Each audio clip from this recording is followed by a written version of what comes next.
Glad to have you in. This is the Man with the Plan podcast, episode 53. Guys, as always, thank you for all the support that you continue to give the show, continue to give the podcast. It means the world. You guys are really helping us reach 3,500 listeners closer and faster than I ever could have imagined. What a weekend it was for sports in general. You had a little bit of everything for everybody. You had controversy, you had drama, you had playoffs, you had regular season, you had one of the greatest fights a lot of people would say they've seen in years. A certain New Yorker wanted me to shout out the Fury-Wilder match, a great win by Fury. I think the great thing with boxing and just that sport in general is the presentation and how they get that sport to line up. You get personalities and you're pretty much golden at that point. I love to be able to just sit down, watch a pay-per-view, and it's a really good fight. I think that it makes the payoff a little more worth it, and I think that boxing and the MMA and WWE, that whole presentation aspect, I think a lot of sports could learn from. It's really fun to watch, and I really shout out to Deontay Wilder, and Tyson Fury. Great fighters, and ultimately Fury takes round 3. College football was insane this weekend. You had an insane weekend with the NFL. You had baseball playoffs, the Red Sox, 2 straight walk-off wins. Really great baseball. If you're a guy that doesn't really listen or watch a lot of baseball stuff, the playoffs is the time to see it. It's the time to live it. Someone, especially like me, who's wanting to learn more baseball and be more involved in that sport, especially when you got a brother-in-law coming to town that's going to be a big baseball guy. My dad played baseball in high school. I think it's more of a sport that I need to appreciate more, and I'm really looking forward to learning more of that. So this podcast, I had a draft ready to go, and then Monday hit. And Monday night, if you guys aren't aware, it's Tuesday night as I'm recording this. I just got back from fall break. My brain is pretty much having to reset itself for a couple days of classes before I have to head back for another weekend. And so I had the plan to address what was going on with John Gruden. And it's really tough when you're a small podcaster. I've got a great audience. I love my people who will listen to the show. I love what I do. And you really struggle to figure out how do you add your voice into a conversation that's pretty much as negative as it can get right now. The whole situation, we're not going to get into the details of the emails, the whole situation with what happened. It's tough. It's really saddening for a guy in Gruden who was one of my favorite personalities. He was a great guy, great coach, a great aspect of football that we love to see return for the last couple of years. And I think a lot of people, the word to say is sadness, is that a lot of people are disappointed. It's a really strange turn of events. The first email leaked this week, and the Raiders came out and played pretty poorly on Sunday. And for me, to see what has transpired, I asked my mom, how do I add myself to this conversation without sounding controversial, because you don't want to get too involved, but at the same time, I wanted to use my unique platform and my voice to just kind of address the situation in the best way I can. What are the Raiders going to do from here? I don't know. They have their interim head coach set up. Ideally, I think the Raiders should go after Bieniemy, the OC of the Chiefs, potentially Brian Leftwich, the OC of Tampa, maybe a couple college coaches. I mean, we've seen that transition somewhat work. A lot of more questions than answers from the whole Gruden situation. A failed experiment. Unable to get his team to the playoffs, but really an unfortunate situation. If you guys have anything to take from this, it's be careful. I don't mean to be a mom. I don't mean to be a parent. Be careful. This stuff can come back to bite you in years. It's terrible what happened. It's awful what he said. It's awful what has transpired. But if you can take anything from this, it's just be careful. Because you never know who's reading it. You never know who's going to watch, and you never know who's going to listen. So just be careful. And to address another coach with the same situation, if you don't want to be a distraction, then get out. With Urban Meyer, what he did was childish, immature, and I think Gruden ended up doing the right thing in the end and said, I don't want to be a distraction. I don't want this to drag on. I don't want this to turn into some suspension fiasco. I'm going to dip out, and I'm going to go. So I really respect that from him. And for Urban, it's the same situation. I have the same feelings. Inappropriate. Not really the best thing for an NFL head coach. I think he needs to dip out maybe after the season, maybe sooner. Unfortunate for Trevor Lawrence, who's looking really, really better. He is improving week in, week out. He's really made a lot of great throws, showed a lot more understanding with his offense that Jacksonville's trying to bring to the table. But I think that it's just two unfortunate situations. If you guys can take anything from this little opening rant, it's just be careful. So we're going to move on to a more positive note, and I just want to quickly get that out the way. College football this weekend was utterly insane. If you have any takeaway from that, it's that the drama there was ridiculous. I want to start out with just a spectacular Saturday. I want to start with Ole Miss and Arkansas. So the Ole Miss-Arkansas game, and you're going to hear more about this on my new show, Cover 2, hosted with Patrick Neal. Check it out. It's on Tiger Vision. We're going to go into more detail. The SEC is becoming a whole brand new slate of football. I think it's become more finesse. It's become more offense, more points. The SEC does a great job of adapting to whatever the game is now. The early 2010s, it was defense, it was hard-nosed football, it was physicality. Now, it's more points, it's more finesse, it's more can you outscore your guy. It's become more like the Big 12. And with the additions of Oklahoma and Texas, I think that's the SEC's trajectory moving forward. I think good on Alabama, good on Ole Miss, good on Arkansas for seeing that and being able to get ahead on the times. And Georgia is the team that doesn't really closely resemble that mantra or mix right now, but I think they'll eventually pick up on that, and I think they would be more explosive with a Pickens, but their defense has shown otherwise. They really need to be explosive right now. They have one of the better defenses in the country, and as you continue to move on and football becomes more of an offensive game, I think that the SEC has evolved with that. There was a more emphasis on the run, and now there's more of an emphasis on the pass with the evolution of Tua. You have Corral, you got Mac Jones, you have KJ Jefferson, Johnny Manziel. I can list a ton of SEC quarterbacks, Tim Tebow, that really changed how the SEC and that type of football is played as a whole. The game as a whole was awesome. You had two insanely great quarterbacks, KJ Jefferson, Matt Corral, duel it out. I respect the 2-point conversion call. I think you got to go for it at that point. You can't play around with an Ole Miss team that could drop. Really, they would probably score on every possession they had in overtime. I don't think Arkansas could necessarily do that or match it, which is why Pittman wanted to go for the win. Got nothing to lose. I respect the call. It was gutsy, and it was out there. I really, really liked it. I think for Ole Miss, they're not necessarily playoff contenders, but they're close. And they looked like a team that really rebounded after a tough loss against Alabama. I mean, they got their butts kicked. It was brutal. And I really liked the way that they responded. I really liked the way that they showed their maturity on the field. It was really fun. Like, if you could take anything away from this weekend, is that it was really freaking fun. You just got to sit on the couch and you got to enjoy a lot of football. You love to see that, and I love to see that from their presentation on ESPN, ABC, CBS, Fox, wherever it was. You knew that there was going to be a good football game this weekend. And I never know, Caleb Williams comes out of nowhere and leads Oklahoma against Texas. It was, I went through a roller coaster of emotions with Texas this weekend because for 30 minutes I thought they were back. 30 minutes I didn't think they were back. 30 minutes I thought they were back. And then they get the final play scored on them, and then I'm like, okay, they are for sure not back this time. I'll check in again in 3 weeks. I love it. I love going on the Twitter timelines and just seeing the utter anger from the Texas, just the Texas timeline. Shout out to Matthew McConaughey. I'm feeling for you, but I think Sark's got the team going in the right direction.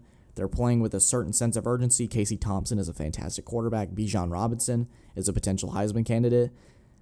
All right, this is the big question, though, from the game. What in the heck is Spencer Rattler going to do? I don't know. I genuinely don't know. He is unpredictable. He is unpredictable as a player. He could have a great game, and then one day he has a good game. You really can never tell with him. I think that he's a great presence on the field. He brings a great energy. Sometimes I think he's a little sloppy, a little careless with the football, and it kind of reflects in his personality. I think he's just that kind of guy, like a Zach Wilson or a Johnny Manziel, a guy that's a little more loose with the football. likes to create plays, more of a traditional pocket passer though. But when he has his moments, good and bad. So we'll see where that Spencer Rattler story takes us as the college football season progresses, but it's something to look out for. It's very interesting to see. Oklahoma might have found themselves their playoff spark with Caleb Williams. Oklahoma, a team that has not impressed me at all this year, finally looked like the team that they were supposed to look like. Offensive firepower with Lincoln Riley. It looked like Lincoln Riley was comfortable with making new calls and making new certain adjustments. I think that Oklahoma as a fan base, as long as their defense can hold up and play like it did when the offense was struggling, I think that's a dangerous team that could potentially match up well against Georgia. But on the other hand, I don't know if anyone can match up with Georgia. Another point of emphasis this weekend was that Alabama went down in flames. So Texas A&M, a team that got whooped by Mississippi State, was thoroughly beat upon. So I'm going to shout out a couple friends. I went to Boone Hall this weekend. If anybody knows what that is, it's a fright night in Charleston, South Carolina. And it was fun. I was scared. I was pop scared. But at the same time, I was anxious because I was watching the whole game from my phone in the lines and just seeing a team in Alabama that was unable to get off the field on third down, a team that kept getting pummeled, kept getting stopped. Bryce Young looked uncomfortable for the first time all year. His typical mastery of the short game and the RPO looked almost non-existent. I really liked what Jimbo Fisher did, his strategy, what his game plan was moving forward. I think you got to respect A&M. You love to see them rush the field. 2021, whole new thing. I think that Alabama, it brings up an interesting point. Does it take the pressure off, or does it make their sense of urgency a little more heightened? Because now the playoff is not as it's not a sure shot as it was before. Because the standard was if Georgia and Alabama went into the SEC championship at 1-2, that they would stay that way and both would make the playoff regardless of the outcome of the game. You got to say, does Alabama not make the playoff as a 2-loss SEC team? I don't think so, because this year is so unique. You got so many different teams that probably will end up taking care of themselves. But I think that there's just not enough room for Alabama this year in a year where there's a lot of really great teams. And I know you Clemson fans are thinking to yourselves, if we had not lost to NC State, I think we'd still be in it. I think you're very much correct. But I think Clemson's on a really different path. I'm going to make a prediction now. I have faith in Clemson football for the rest of the year. I think they win the ACC. I think they turn it around. But back to Bama. I think that Bama is a team without an identity on defense. Their secondary struggled to make stops and create turnovers. It was very uncharacteristic of a Nick Saban team, and now that mantra against assistants is finally gone. 24-1. Didn't think I'd say that in my lifetime, it seemed. Nick Saban just seemed so dominant against his former assistants, his proteges. It was great to see, and I think the rest of the country kind of responded in that way. They love to see a Bama loss, and it's a great story. Okay, we're going to take a short break real quick. I just wanted to cover the college football madness, just the couple games that I really wanted to see. We're going to skip the Georgia conversation for now. We're going to bring on a guest soon. We actually had to switch to next week so that certain events could play out, and for her, it would not be as stressful because I did not want to put that on my guests. I want to keep my guests happy. So you will see her next week for a Georgia segment. We're going to talk that next week in episode 54. But when I return, I'm going to give you my Super Bowl favorite, and I'm going to give you my reasons why and why I didn't ever expect it. This is the Man with a Plan podcast. Stay tuned, and we'll be right back.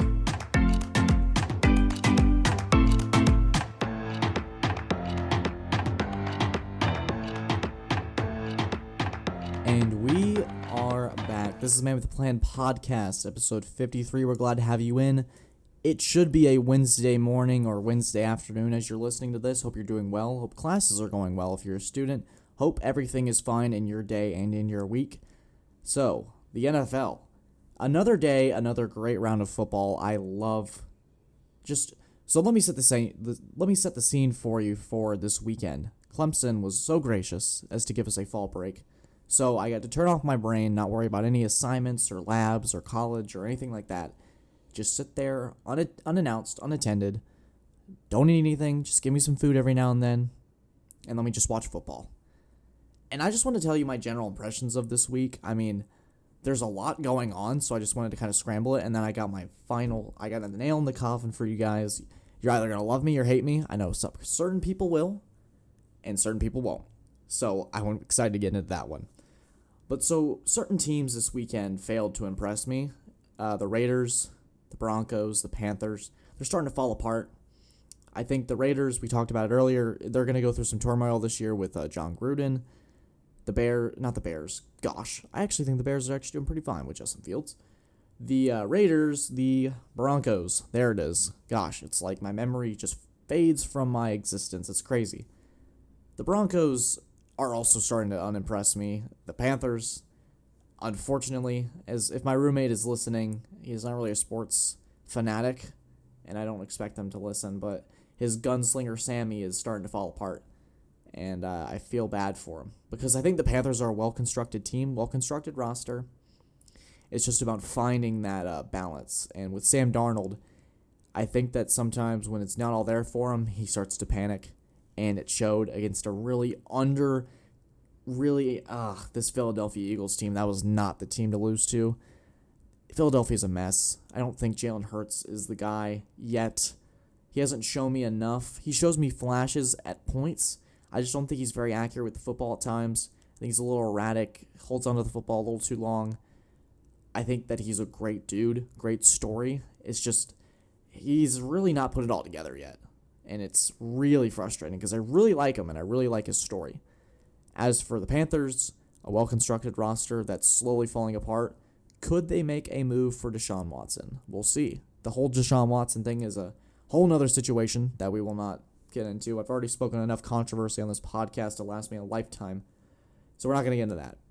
But maybe they go for a move. Maybe they go for a new QB. Maybe they go for the draft. Who knows? They have the capital for it. But I think they want to let the Sam Darnold experiment last a little longer just to kind of play it out and see how things work. But I'm really interested to see how these teams respond because especially with the Broncos and the Raiders, they play each other. We'll see who goes 4-2. We'll see who goes 3-3. Which team is more mentally tough? If I had to make a pick, it would be the Broncos just because of all that's happened with Teddy Bridgewater's success, his ability to be able to overcome adversity. And with the Raiders, they're a mess right now, not because of their roster. I think they're a really well put together roster, and I thought this was the year they were going to turn it around. It's just the situation. So I really want to get into, besides those failing teams, in my mind, after starting all 3-0, I want to get into a team last year and a team usually that falls in the discussion. I really want to talk about Dallas. So let's paint a picture for anyone who's been absent for the last couple months. So if you weren't aware, last year, Dallas was a really bad football team. They were a well-constructed roster, new hire in Mike McCarthy, a lot of lofty expectations, goals were set and not met. Dak Prescott had an unbelievable start to the season last year. It seemed like he was going to be the guy that carried Dallas through a weak division to the playoffs and potentially a run. And then he had the most gruesome injury you could imagine that set him aside. It was a rough 2020 for him. So they kind of just went through the motions for the rest of the season. Had Andy Dalton. They had Ben DiNucci. They had a bunch of random faces. And of course, the media, the memes, they were preyed upon. They completely underwhelmed. They were not the roster that we thought they were. And so when you go into the offseason, there's a lot of uncertainty, a lot more questions than answers. And you find that an organization that has got so much spotlight on them, they didn't panic. Jerry Jones, and Stephen Jones, who I think are very underrated sometimes in their business, they made some really, really great calls. And I think it started with the draft. Micah Parsons is an amazing football player. I've never seen a defensive player who's able to line up at so many different positions besides Isaiah Simmons and make impact, chaos. Micah Parsons' job each week is chaos. I think the Dallas hit a home run on that pick. They hit a home run with CeeDee Lamb last year. They hit a home run with Trayvon Diggs. This is a team in Dallas that is the sum of their parts. They are a really good football team. And it might have just taken a really bad year to realize to just build that potential, build that kind of team. Because you got Dak, who's healthy, who's playing really well, really great chemistry with his receivers. You have a two-back set, which I think Jacksonville tried to replicate with ETN, but we'll never know how it'll work because he got hurt, with Pollard and Zeke. Zeke, who necessarily doesn't have the step he had when he was a rookie, is still pretty damn good. And Tony Pollard, who is a surprise. He's really freaking good. I think that you found a gem, diamond in the rough with this team. In a year where we can't stop talking about Matthew Stafford to the Rams, Tom Brady's dominance in Tampa, the drama with Aaron Rodgers, Dallas kept their mouth shut. They put their head down, even while the cameras were on them for HBO's Hard Knocks. They kept their head down, they silenced their critics, and they're currently sitting at 4-1, and they look unstoppable. They beat a team in the Chargers, who I think is pretty darn good, who could be a Super Bowl contender, might be the best team in their division right now. They barely lost to the Super Bowl defending champions, and if I think they played again, Dallas would win 9 times out of 10. I think Dak Prescott's an MVP candidate. He continues to improve each game. They've beaten good teams, and they've taken care of business against teams they should beat. They haven't lost since Tampa. They haven't lost a step, and they continue to look more impressive each week. And not just on the offense. I think Dallas's missing identity last year was defense. They were giving up so many points each game. You come in and you make a smart hire with Dan Quinn, who is a much better coordinator, can manage that one side of the field, has really vastly improved the defense, the pass rush, they're getting into the quarterback. Trayvon Diggs and company, they're getting turnovers, they're shutting down certain sides of the field. You got Van Der Esch, you got a really interesting move where they let go of Jalen Smith, a distraction. I saw a thing that a friend sent me that was a big Cowboys fan, distraction. So they got him out. Smart move. You're going to pay for his dead cap, but a smart move in the short term. This is a team that believes they can win now and do big things. If this team can continue to win out and continue to get better each week and build off of this momentum, there's no longer going to be a headline that says Mike McCarthy can't coach this team or Mike McCarthy can't manage the clock. If this team can just take care of business, they're going to easily win their division. This is a team that can compete with LA. This is a team that can compete with Tampa, who has a weakness at corner. I think they're a team that can overwhelm a Rams team that potentially just can't cover everybody. You could put Pollard out there in the receiver. You have CeeDee Lamb, Gallup, Cooper. This is a team that I'm very confident in. If I had to pick a Super Bowl favorite right now, I'd pick Dallas. And I just said it, and it feels great to get it off my chest because I've been thinking about it all weekend. And it's not because they just trounced a Giants team. It's that they trounced a Giants team that they should have trounced. They look very good. And I'm just as surprised as you to say it. I know that they get memed the most on. I know that they get the most attention when it's not going very well.